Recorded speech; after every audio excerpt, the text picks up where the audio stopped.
I want to welcome you back to another episode of what I've branded Pivotal, since these interview style segments tackle impactful CPG industry topics and lessons from the business leaders that live it every day. My guest on this episode is one of my favorite new connections on LinkedIn. But when Will Nitze isn't pumping out consistent, thought provoking content that spans all over the CPG entrepreneurship spectrum, he is running the popular nutritional snacking brand IQBAR. Coming from zero previous CPG experience, Will share some of the kind of looks easy, but it isn't industry lessons that any aspiring entrepreneur should take to heart. We also talk about how being a successful early mover in a new subcategory can bring copycats and how that's actually a net positive. Additionally, we cover some of our thoughts around what the future of the brain nutrition category could look like. These are just some of the riveting topics we covered in this episode, but without further delay, here is my recent conversation with the founder and CEO of IQBAR, Will Nitze. But first off, welcome to the show, Will. I guess I have to kind of start off by saying I don't get too many days that I get to talk to a Harvard gentleman like yourself in the functional CPG space. So it does kind of make sense, though, if you rewind it, I guess, in where you are now or where your niche is for IQ Bar and where you're kind of positioned at. But just want to thank you for giving me and my community some of your time. I know that undoubtedly we're going to have a ton of great insights with this episode that we're going to kind of share. So just first off, just want to thank you, Will, for joining me. Thanks for having me. So quick question before we kind of get into some of the deeper kind of stuff that I'm super interested to dig into is that kind of a question around, is a name change to the company going to happen soon? Because I think until recently, you were just the IQ bar. That was your main SKU, but I think you just launched a IQ mix hydration sticks. So does the IQ bar name make sense, or are you going to make a change to like some ambiguous term like the IQ company?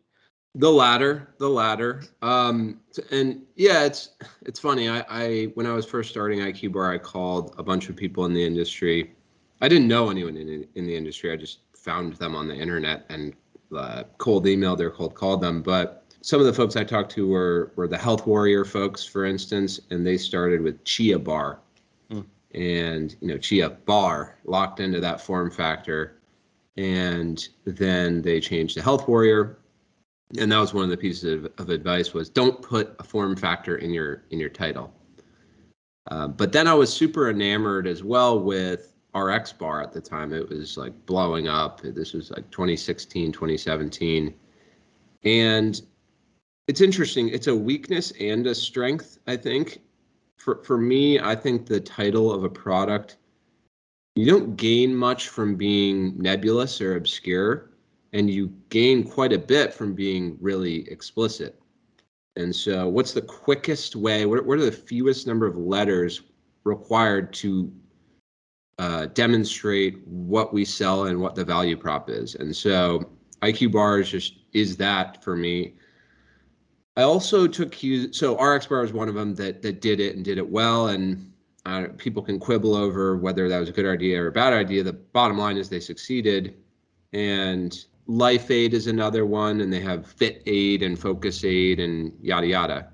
So it's definitely been done for better or worse. That was the path I took. But yeah, we will have a umbrella brand, and then under that will be IQ Bar, IQ Mix, IQ fill in the blank. And yeah, something like the IQ company will definitely emerge. Just make sure you send me some product if you ever do use that name. I feel like that's my royalty in coming up with the most obvious name possible. Well, it's so much of it is just like Googling, checking trademarks, who has what domain. There's so many directions you can go. You can go IQ Naturals, IQ Provisions, IQ, there's like 15 different ones, and they're all kind of interchangeable. And it just comes down to like, what can I trademark like globally? What's short? What can I get a domain for? What can I get socials for? Now, you mentioned before you started IQBAR that you had zero CPG industry experience. And I think this kind of rolls into something I wanted to talk about initially. And this is that honestly, probably a lot of people that look at the CPG industry, they think, well, that looks pretty simple. It's not, it's probably the complete opposite of that. But because we consume these products daily. We go to any kind of store and we see these products on the shelf. We think to ourselves, the CPG industry must be pretty easy. I don't know if this is like probably a little bit of that like Dunning-Kruger effect type of thing that's going on, like a cognitive bias. But I don't know if like, did you initially have that thought before you started the company, or did you instantly know like, okay, this is a lot. This is going to be a tough business. Yeah, it's a tricky one. I'm trying to like get back in my original headspace. So I got into food and bev because I read Mission in a Bottle, and this it's so tough what happened with Honesty just now. But Seth Goldman was like a hero of mine, and he actually went to Harvard and studied government. I went to Harvard and studied government, so I was like, this guy is me. And he had no back, he just went into consulting, and he was like walking in the park and was drinking a really overly sweetened iced tea, and that was his aha moment. So there are so many parallels with him and and I just became obsessed with that story. But in Mission in a Bottle, he was very explicit about how challenging it was, and he went through. They had I think it was called Three Rivers Bottling Plant or Company or something like that. They bought a bottling company, and they did all these things that, in retrospect, he said, damn, I shouldn't have done that. That cost me. I think the bottling company was $1 million mistake, Hmm. and he just really well detailed all of the challenges. And so I was under no illusion that it was easy from the start, just given I read that book and I was like, okay, like this guy's me, or this guy's who I want to be. I know it's going to be a bumpy road, but how do I embark on that road? Um, but it is doable. So and when I say doable, I mean, I think of things in terms of, can I become obsessed with this to where I'll want to perfect it? And so something like computer programming, which I took a couple courses in college, I just couldn't get obsessed with it. And I'm a big believer in being a practitioner and actually being a developer of the products you sell. I think there's a lot of folks who are branding people or whatever, and they want to get into CPG because that's a way to convert branding know-how into, a company basically. And I'm not really into that. I'm really only into things where I can actually be the practitioner, the developer, understand the science, and manifest the science in great products. So I never thought it was going to be easy, but I knew I could do it because I knew I could get obsessed with it. I think that's a good way to explain it, because I think the CPG industry right now is having this moment where I think a lot of people are looking at it as this like sexy industry, and it is. I mean, I think there's a lot of aspects of that it is, but I also think that people underestimate how much of a daily grind it is and how you have to be able to be okay with that, embrace it, and really like live off of that. And like it's small, incremental, consistent changes over time that make the biggest effect in CPG. It's really, I mean, it takes I guess a little bit of the form of like a CPG product as a whole. It's like you're really selling very small priced units, and you need to make cumulative, sales over time for that really to take a big material change and actually make an impact in the market. It's not something where you can miss or skip steps. Like you really have to be a student of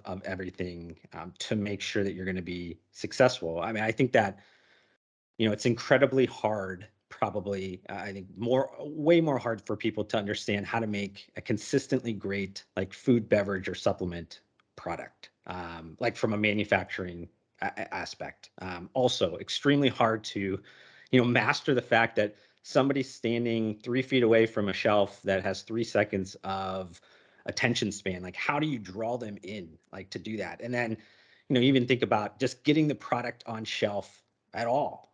Like, how hard that is. I find it super interesting sometimes when entrepreneurs are like front facing in the CPG space, and they'll do Q&As on, say, Instagram or one of these things, and a lot of questions around like, hey, when are you going to be on shelf at Costco? And oh, I heard you talk about that yesterday. When are you going to be on shelf? And it's like, I don't think they have any understanding of like how long all of that process takes. It's like, it just seems like it's so instantaneous sometimes. And it's a crazy space, but it's one that, like you said, if you're super obsessed, you could be extremely successful.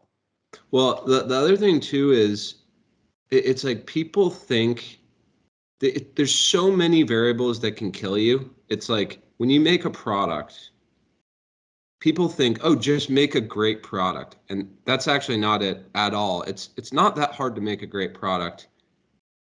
It gets infinitely harder to make a great product at a great margin that is conducive to great distribution.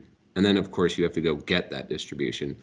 And most people don't even get past that first hurdle of make a great product with a great margin. Like they're dead in the water on the starting block.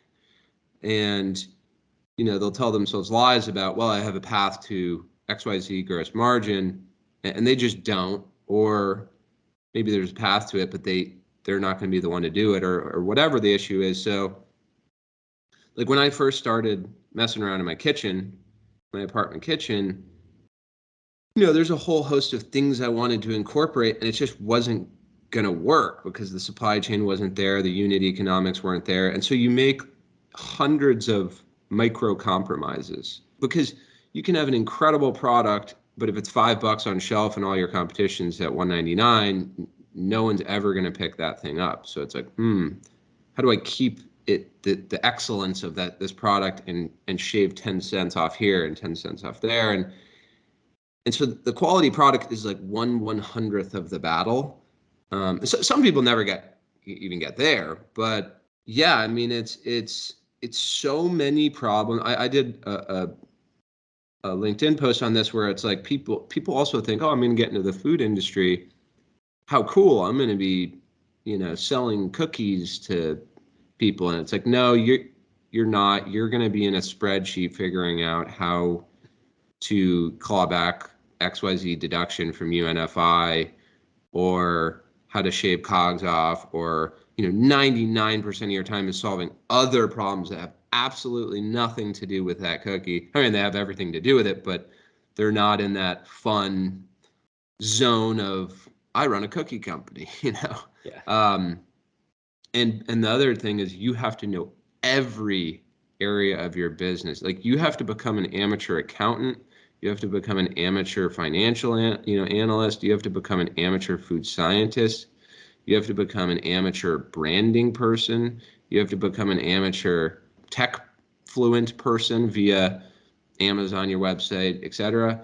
So it's like you have to wear 12 hats and be pretty damn good at all of them.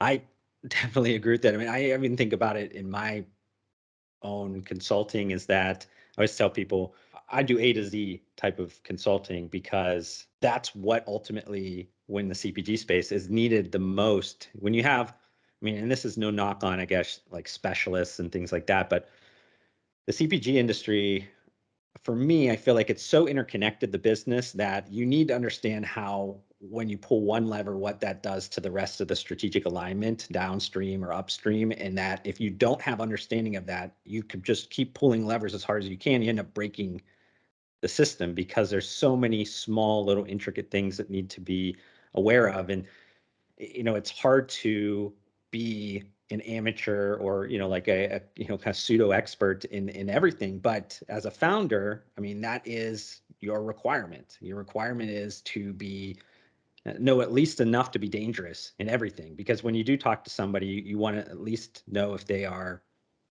taking advantage of you. Are they giving you the right information? Is there another path to this, solving this challenge? A number of those kind of things. And we talked like in and out of like product here, and I was trying to rack my brain on if you guys were, and you can correct me if you guys were the first to put like nootropic or adaptogenic type things in a bar form, and even if you weren't the first, maybe, you're more of a category creator, I guess, in that space. But since you did that 4.5 or 5 years ago at this point, there's been a lot of people that have come in to the space as well, and some that have blatantly copied you guys. Want to get your thoughts on like how you approach that situation. Yeah, I don't think we were the first one to put lion's mane or any other adaptogen in a bar, but we were like the second or third, and then the first and the second I think just petered out. Like I think Purely Elizabeth maybe did it a long time ago, and then they quickly discontinued that. And on its face, like no one wants to eat a mushroom bar, so it's not. It can't ever take center stage. It has to take backstage, and which I think is a another sort of insight about how you frame up your products, right? Especially in the bar category, what do people care about? They all care about roughly the same thing. They care about protein and sugar. And then if they nerd out a little bit, they care about carbs slash net carbs, or they care about protein source, whey versus pea versus whatever. And then they might care about fiber as well. But there's like a handful of things that everyone cares about, and everyone is diet first when they shop for a bar. No one goes into a store and they're like, I want mushrooms in a bar. It just doesn't happen. And they also don't say, I want a brain food bar. That also doesn't happen. So you have to meet people where they are, and you have to give them what they expect and what they want.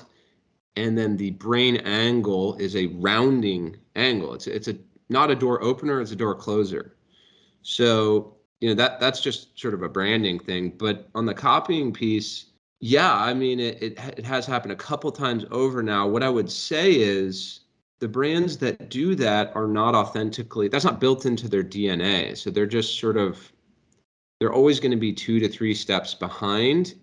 And it also doesn't really make sense for their brand. So there's a couple iterations. There are certain companies where they shifted or pivoted into that direction, and then there's companies that founded themselves on that and tried to build it into their DNA.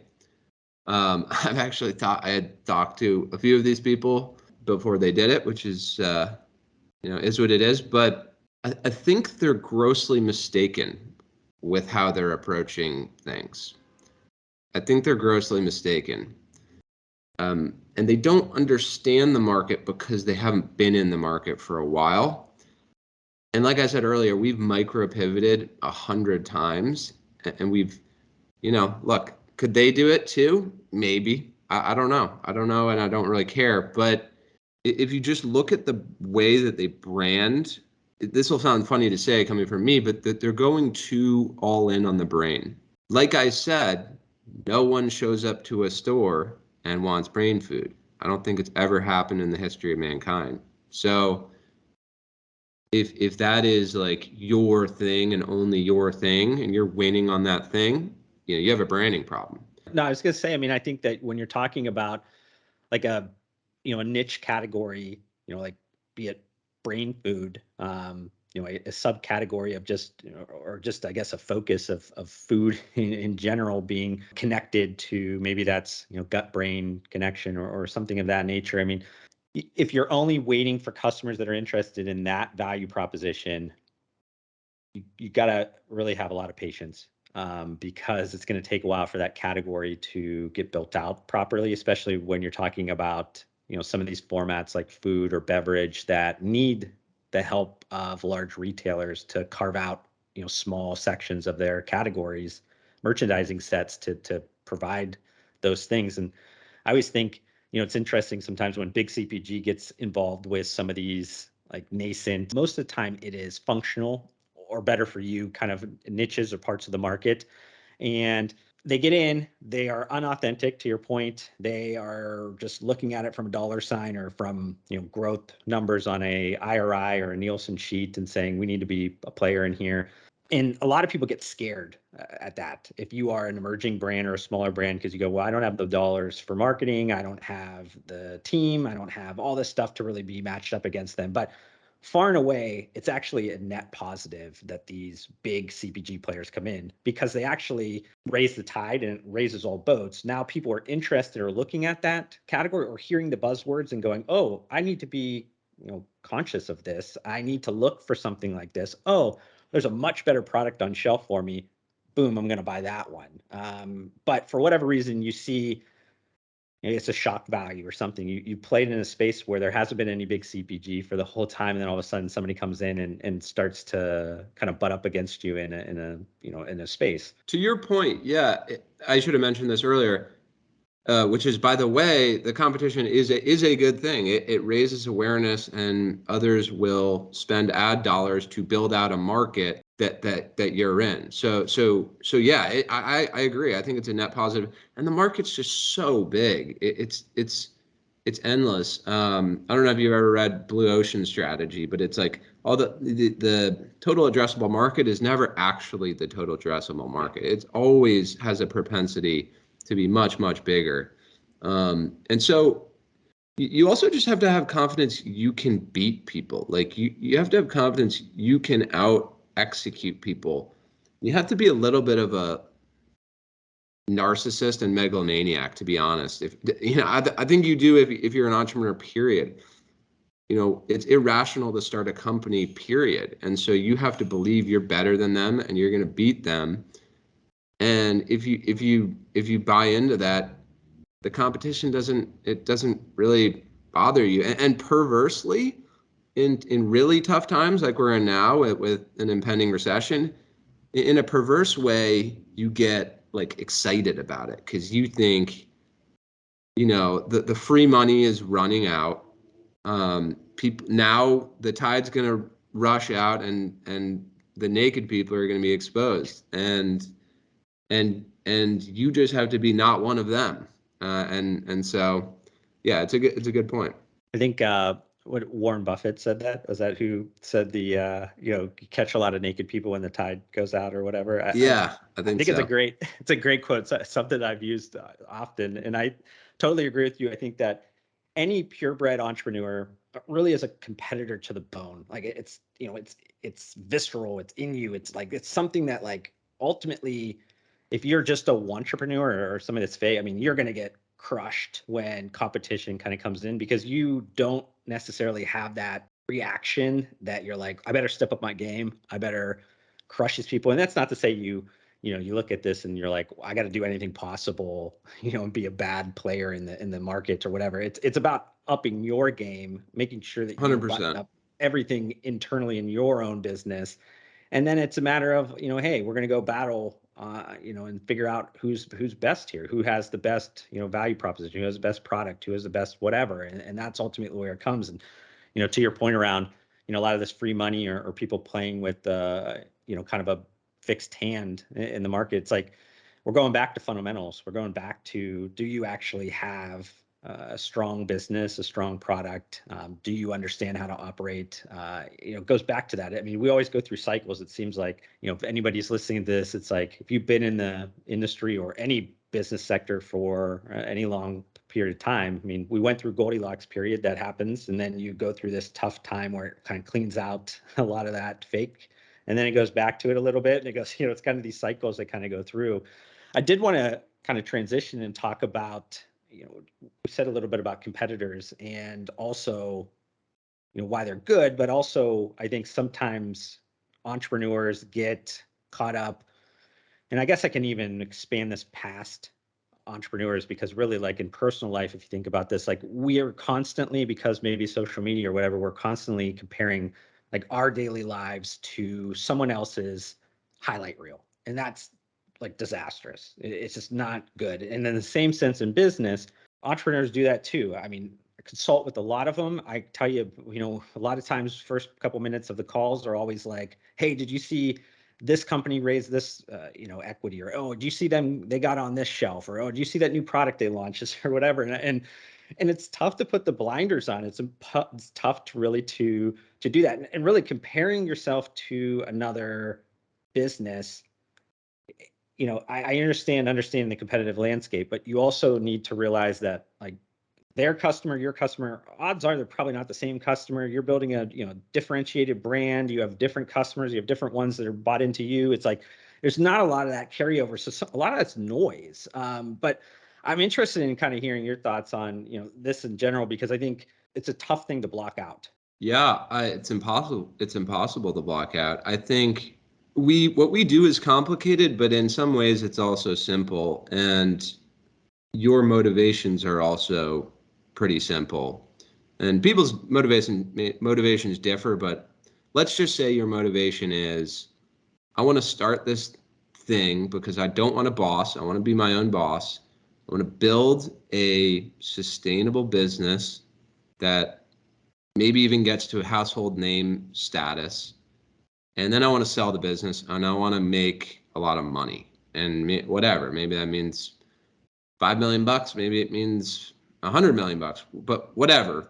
There's always, whether or not people tell you, there's always a financial component too. And so when things happen in the news, XYZ person raised $100 million, or you fall into the comparative trap in some lens. What I always do is just remind myself that there's just no free lunch. Like any good thing meant a bad thing happened. I mean, sometimes genuinely there's just an additive thing and someone crushed it in some way, and that's great. But more often than not, when someone raises a bunch of money, they just sign themselves up for that valuation, and they just made their exit opportunities, they just shrank their exit opportunities by like 50%.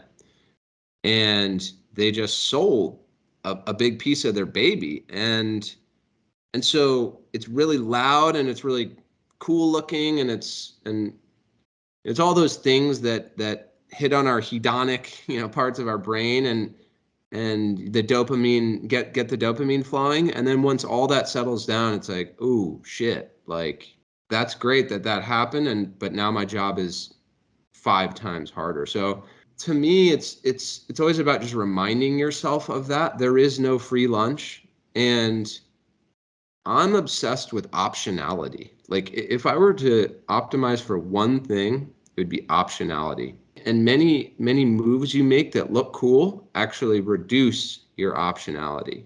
So what allows you to keep optionality is, raising just enough cash. I don't believe the bootstrapping model is possible in CPG, and even if it was, I don't believe it's advisable.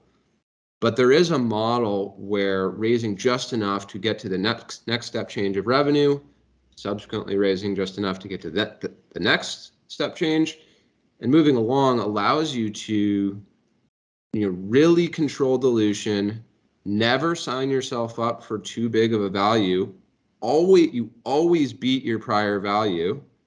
So you're balancing dilution on the downside, and then you're building value over time, and you're building like an army behind you of happy investors, happy team members, and again, you're keeping your optionality. I think there's so many brands that are optimizing for like a $500 million exit that should have optimized for a $100 million exit, or at least kept the option open. I mean, how many 500 to $1 billion exits are we going to see in 2022? Like probably zero, probably.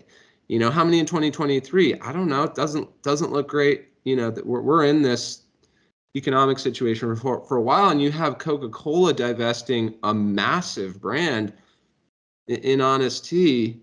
They already had that. They already owned that, and they said no thanks. So it's like, how I think these mega exits are going to be few and far between. And so in that event, I just think it's so key to keep your optionality for A, just running the business, run it like a business because it's sustainable, or B, look for smaller exits where everyone wins. I'm a big proponent of optionality in all aspects of business. I think that, it's great to I guess optimize for a certain event, but you need to make sure that you're covering yourself for a lot of the downside risk, because some of those events maybe won't happen because of some macro, economic shifts or things that are happening right now, because a lot of people were optimizing maybe for some aspect, be that exit or whatever, that it's not going to come now. Now all of a sudden you've put all of your soldiers in a certain direction, and you need to shift that war strategy, and it's going to be tough to do that because you didn't really cover yourself for any of the attacks on the other side or anything like that. So it's Well, definitely and going to be what's even here's what I find really interesting. Let's say you position yourself like that. Well, like, what do people care about? They care about sales and growth. And when you have to tighten the belt, I just don't see any other outcome other than your growth going down. So it's seemingly like a death spiral. Like, how do you avoid I'm actually genuinely curious, like, if there are case studies of when shit hit the fan like it has now, has anyone figured out how to really effectively avoid that death spiral in a high burn context? not exactly sure, maybe business cases specifically, but I do think, yeah, I mean, it's a matter of, to your point, having probably the right investors on your side that have a longer view, or at least a some aspect of above and beyond needing to meet a certain standard for their return or for their LPs or whatever. But because I think that it's a realism that needs to be put into place during these periods that we're going to face right now, that it's probably better to retrench, look at profitability, and then ultimately that's going to affect your sales growth, because you're going to have to decide or deprioritize certain aspects that are not as good from a bottom line perspective. But there's so many different ways that you have to skin a cat in that situation. But at the end of the day, that you can't, I think, continue to optimize unless you're like that one in a million outlier that ends up kind of pushing through because they have something special they've been able to bottle. But that's not something that you build strategies off of. That's these black swan type things in a good way, that you just really can't plan for. But we're talking also with competition, and I think there's good and bad. We keep kind of balancing this kind of thing here. And I think that the one aspect that people maybe forget about the CPG industry is that it is not a zero sum game. You mentioned it in terms of like the total addressable markets. They're always kind of flexing and they're kind of moving, and consumers, they are looking for different things, and it's evolving, and it's always kind of going. And because of that, there isn't going to be that one or two competitors in the space that's going to win. That being said, you don't necessarily have to worry too much, I think, about trade secrets or whatever. And I know there's things that like maybe people keep close to their chest, but like you said, I think at the beginning of this episode, you said, when you were first starting out, you reached out to some people that were in the entrepreneur or in the CPG space. And people have reached out to you now that have also been looking for advice or whatever. And to me, I think it's surprising for people maybe to hear like how willing and interested even direct competitors are to picking up the phone and just talking to you and jamming and whatever. And I think that has to do with maybe the aspect in the CPG space where there's like a lot of tribal knowledge. There's a lot of that, like, you don't know what you don't know and you need to go through it. And there's been somebody that's went through it. There's no special snowflakes. So if you can find that person that's went through it, they're probably more than happy to like tell you a war story or two and let you know about all these different things. But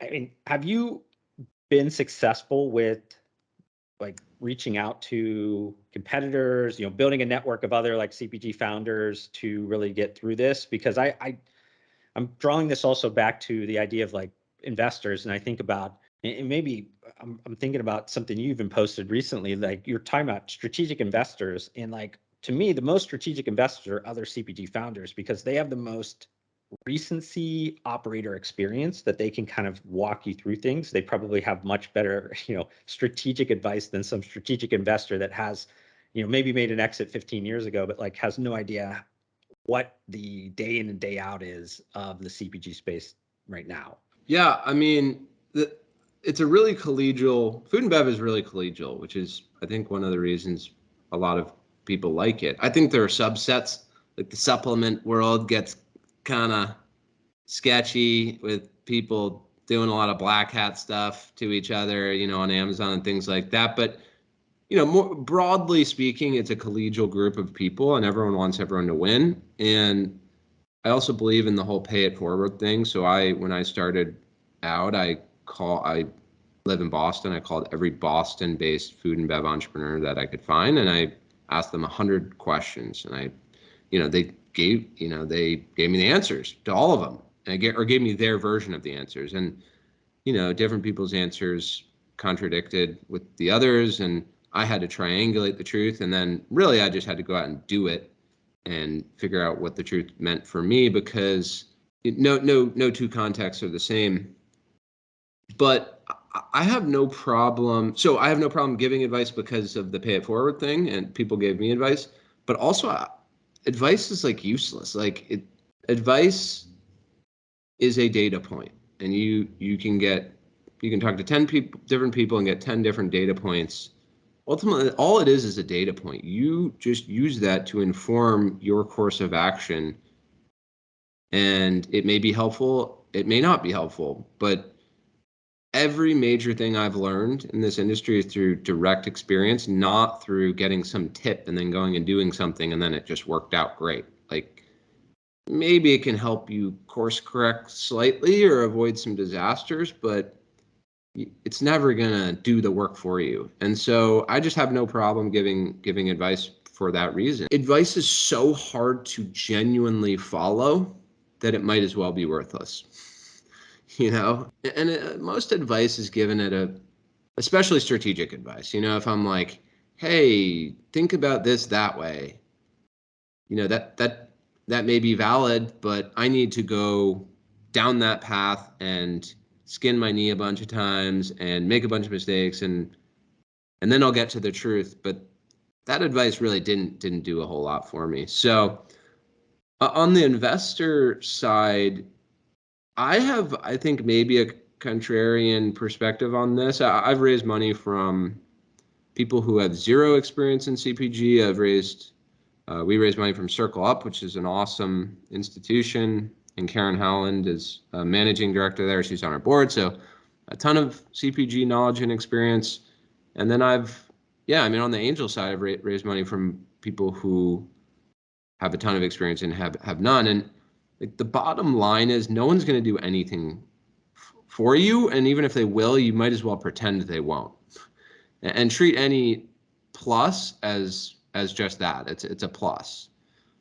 But I think people come into fundraising events with these huge expectations of, this person is going to give me that strategic know-how or that operational know-how or that hiring know-how, and you're screwed if that's your perspective.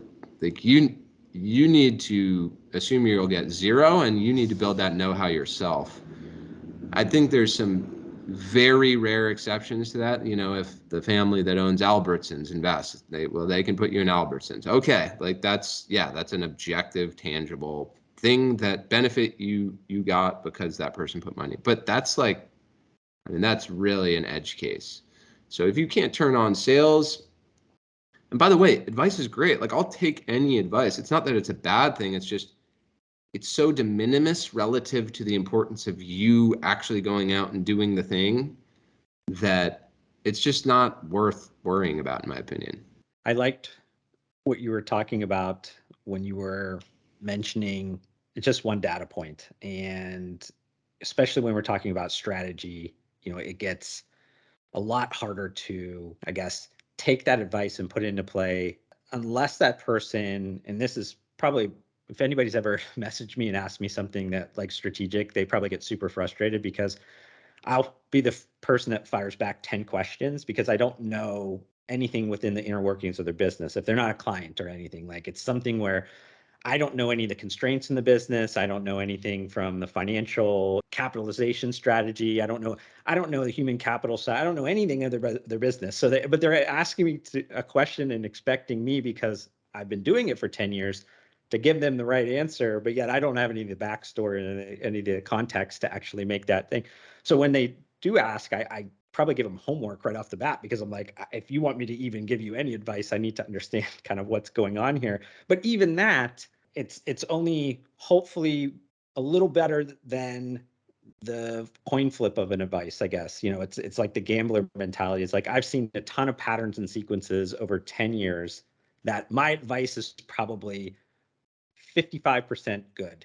And that's if you consistently put my advice in play, you'll probably win. Now you're going to take some losses as well, but it's like the professional gambler mentality is if you can, beat the house and cover the float, you're good or whatever. But a lot of times I will shy away from those types of questions because I think people have a high expectation for somebody just being able to come in and provide, some wizardry where it's I not think the that reality.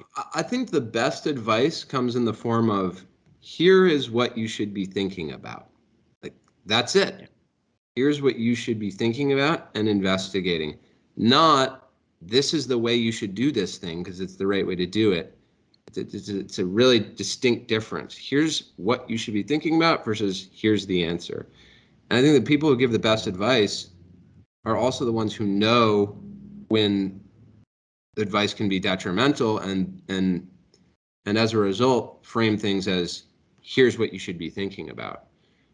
I mean, there's Yeah. so many like quote unquote veterans in the industry, and it's like I could not care less. I mean, I care, but I just, again, it's like your personal experience. I'll talk to anyone. I love getting feedback. I love hearing advice, but it's 1/1000th of the equation. And unless the person literally started a brain food company that's e-com first in roughly the 2017 to 2019 timeframe with a certain capital structure, with a certain desired outcome in Boston, then I'm not taking anything as gospel. And in fact, taking anything as gospel could literally end things for me. So it's like sometimes advice is like, it's like painful to see when people take it thinking that it applies to their very specific context. I'll often say, like, it's not really my job to implant the strategy or implant these things. It's my job to refine your vision and make sure that it's complete, and ask the critical questions to make you feel like you're confident in making those decisions. Because to your point, there's so many little things that unless you're living the same exact shoes, it's impossible to give, the full advice and it be as impactful as you hope it to ever be. There Now, are some objective things, by the way, like accounting. There is a right way to do yeah, accounting, yeah, right? There's a right way to structure a fundraising doc. There is a right way to get a trademark. And so I don't mean to like minimize all of the things that there just is an objective right way to do. In fact, they're absolutely critical. And it's just knowing what are those things where there just is a right way to do it, and what aren't. now I want to shift this at the end because we talked about brain food, brain nutrition, and you were on the bleeding edge, and you're super passionate about this space and super interested in all this. So it would be silly for me not to ask a question and kind of more open-ended and say, like, what's in your mind kind of like the future of brain nutrition and everything? Because, and you can go out as far as you'd like, I'm all into futurism and where this can kind of go. You could be real with it as well. And I'm thinking about even a recent conversation with Kara Landau. She's the CEO and founder of like gut health snacking brand, Uplift Foods. And Mm-hmm. we were talking about, I think I mentioned earlier, like the gut brain type, or like the psychobiotic, side of things, and how that could play into like overall nutrition and nootropic supplements, and even, just basic kind of psychedelics and things like that. Like all those things to me, like probably have a space and some intersections together. But I'm super curious, like where you kind of see, this whole space evolving, because I still think it's super new, super like infancy, and like wherever if we take 10 years and we kind of look back, we're going to probably laugh at where we were at. Yeah. I think like most things, if you do the basics well, you'll get 80% of the benefit. And so like why I think maybe, I don't know, maybe some people think it's arbitrary that our products are ketogenic, for instance. And actually, no, like if you just eat less carbs, of course, there are contexts where carbs can be really helpful, exercise, etc. But just sitting at your desk on a daily basis, if you eat less carbs, that is better for your brain. Like period, end of sentence. And if you eat a lot of carbs, especially simple carbs, over decades of time, not only are you going to have all these bad body outcomes, but your brain is going to massively suffer. And of course, this is all intuitive. Like if you eat a pizza at lunch, everyone thinks worse at 2 p.m. in that context. So it's obvious and just true. And so I think people will think about the dietary, just broad strokes diet's impact on the brain, and that science will get more mature. David Perlmutter's book Grain Brain was one of the early ones I read, and I don't know how well it's held up, but it totally blew my mind around all these people who thought, I'm getting Alzheimer's because it's genetic, and my grandmother had Alzheimer's, and therefore that's why I got it. And it's like, no, well, maybe some of that is true, but also your epigenetics, you're turning on and off of genes, is heavily, heavily influenced by your diet over decades of time. So I think people will become much more aware around just broad strokes diet, or put differently, the macronutritional perspective on what you eat and your gut health relative to brain function. And I also think the micronutritional level will garner more interest. It's very, very contextual. And sometimes the context is literally the form factor. So just think about Adderall or Vyvanse or any of these amphetamine salts or just basically stimulants, right? Wildly popular. Like we don't have to move to the future to understand that people want their brain to work better. It's now. Go to a college campus, during exam week.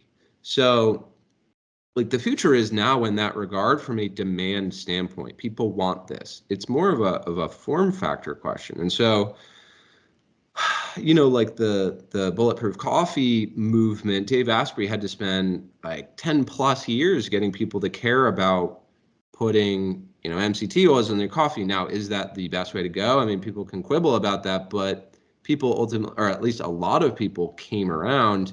More broadly, people have not really come around to the whole nootropic biohacking thing. Like it's big on Reddit, and it's, there's always going to be a crowd, the Soylent crowd. They'll always be there. Is that going to reach Walmart and Sam's Club? And, is it going to truly mass marketize? No, I don't. I really don't think it will. I think it'll be a large niche, and the niche will grow, and it'll be a great niche, but it's not going to mass marketize. My sort of thesis around this is a good positioning is our positioning, which is it's a door closer, not a door opener. So lead with what people want and have always wanted, let's say a chocolate bar, or, things people like because they touch on the protein, the protein goals and your sugar goals and whatever.